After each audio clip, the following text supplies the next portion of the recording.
조갑제TV 시청자 여러분 안녕하십니까. 2020년 12월 1일 정오를 15분 넘겼습니다. 추미애 난동으로 불리는 최근의 이 검찰 파동의 피해자는 누가 될까요? 저는 국민이 피해자인데 한 인물을 지칭한다면 추미애 법무장관이 가장 큰 피해자가 될 겁니다. 추미애 법무장관이 워낙 법에 어긋나는 권한을 남용하는 바람에 이것은 다 이게 형사처벌이 가능한 직권남용을 구성을 합니다.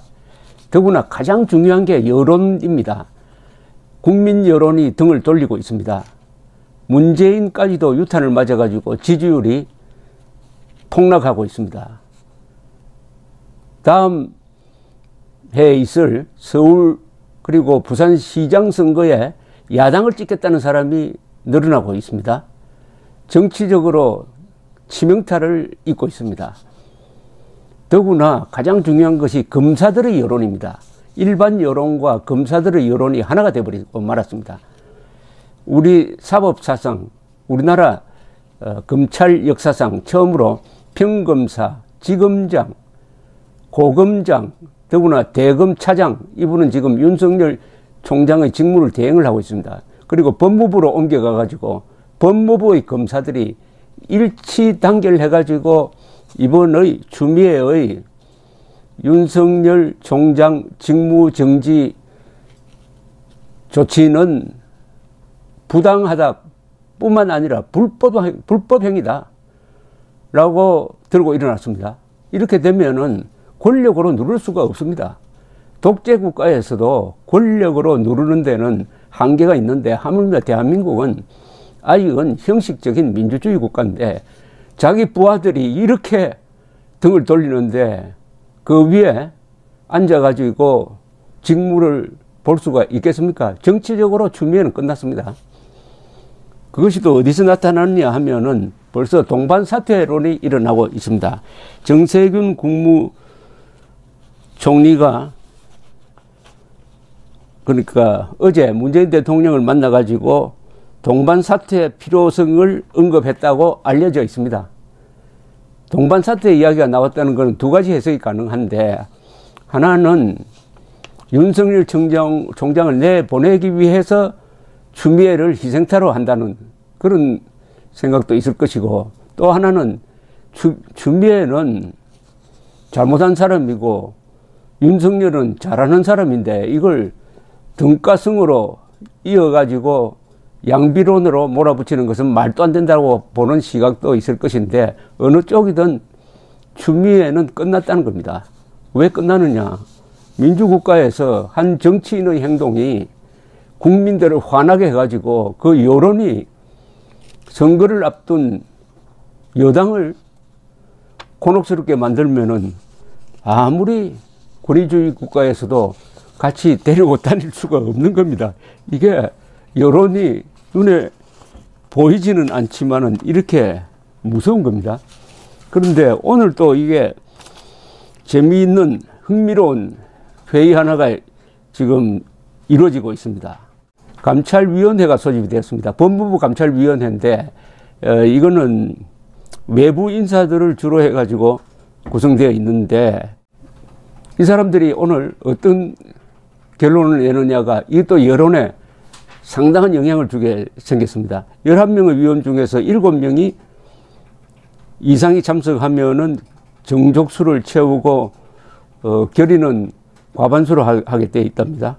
그런데 정족수를 채워가지고 7명이 참석을 했답니다. 자, 그런데 이 사람들은 징계위원회를 열 때부터 윤석열 총장의 직무정지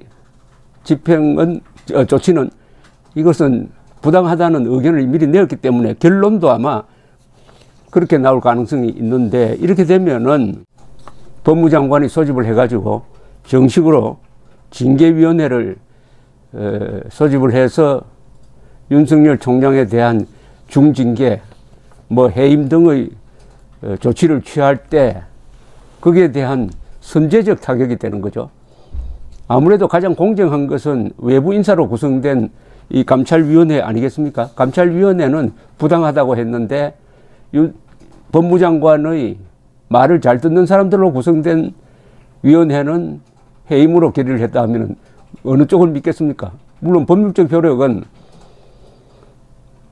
법무부의 징계위원회의 조치가 법률적 효과는 있지만은 이게 과연 여론에 불을 지르지 않겠느냐. 그러니까 이미 미리 예상되는 해임 결정의 부당성을 오늘 못 박는 회의가 될 것이다. 이렇게 보여집니다. 이날 감찰위원회는 윤 총장 법률 대리인인 이완규 변호사와 법무부 측 인사가 참석해가지고 각자 입장을 설명하고 위원들끼리 안건을 논의해서 결론을 내놓는 식으로 한다는데 결론이 아마 오후쯤 나오지 않을까 생각됩니다. 감찰위원들은 법무부 측에 추 장관이 윤 총장 직무정지와 징계 청구를 지시하며 왜 우리는 패싱을 했느냐, 우리는 왜 무시했느냐 하는 것을 집중 추궁할 예정이라고 합니다. 원래 감찰위원회는 지난달 27일 열릴 예정이었는데 법무부가 10명 이상이 모이면 코로나19 확산이 있다는 이유를 들어서 10일로 연기를 했는데 징계위원회, 이 감찰위원회 사람들이 스스로 소집을 했습니다. 지난달 3일 이런 사태를 예측해가지고 법무부는 중요사항 감찰에 대해 감찰위 자문을 의무적으로 받도록 한 규정을 임의 규정으로 기습 개정해가지고 이 감찰위를 패싱하는 근거를 마련했다고 하는데 이건 다 꼼수입니다. 다 꼼수고 결국은 어디서 심판을 받느냐? 국민 여론입니다. 문재인 대통령의 이 직무 방식에 대한 회의론이 확산되고 있습니다. 어떻게 이런 사태에 있어서 한마디로 직접적인 이야기를 하지 않느냐? 그렇다면은 문재인 대통령은 자기 생각이 있는 사람이냐? 아니면 요새 586이라고 불리는 운동권, 한때는 386이라고 불렸습니다. 요새는 586이라고 합니다. 5는 50대라는 뜻이고 8은 80년대 대학을 다녔다는 뜻이죠. 8. 그리고 60년대생이라는 뜻입니다. 이 586이 대학교 다닐 때 아주 주사파 김일성주의의 세례를 받았습니다. 거기서 탈피한 사람도 있고 아직 그 생각에 포로가 되어 있는 사람도 있을 것이지만 여기에 현혹이 되면은 우선 대한민국을 부정하고 김일성을 민족의 챔피언으로 본다든지 지독한 반미, 친중, 그리고 반법치, 반자유로 갈 가능성이 농후합니다. 이 사람들이 지금 청와대나 당이나 또는 보이지 않는 곳에서 둥지를 틀고 문재인을 조종하는 것 아니냐. 문재인은 조종당하는 사람이 아니냐. 어떻게 사람이 이럴 수가 있느냐 하는 회의론이 확산되고 있습니다. 오죽하면은 그 점잖은 말을 쓰는 김대중 전 주필이 어느 나라에서 온 대통령이냐. 자기가 50년 동안 기자 생활을 하면서 9명의 대통령을 보았는데 이런 대통령 처음이다. 어느 나라에서 온 사람이냐? 어느 나라? 그것은 정신적인 문제죠.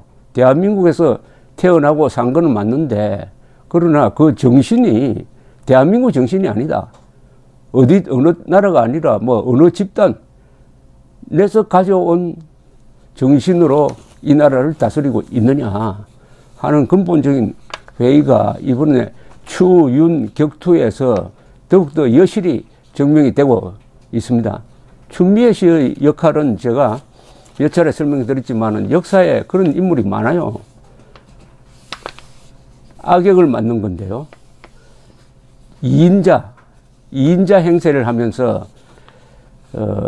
욕을 많이 먹고 그 욕이 자기한테서 끝나는 게 아니라 저 대통령으로 이어져 가지고 결국 그 위대한 박정희 대통령, 위대한 이승만 대통령도 2인자를 잘못 둬가지고 이승만 대통령은 이기붕, 박정희 대통령은 차지철 두 사람이 잘못한 걸 그냥 뒤집어 써가지고 이승만 대통령은 4.19 이후에 하야하고 박정희 대통령은 11.6 사건의 비극을 맞는 이런 사례에 의해서 딱 추미애 씨가 남자 차지철 역할을 지금 하고 있습니다.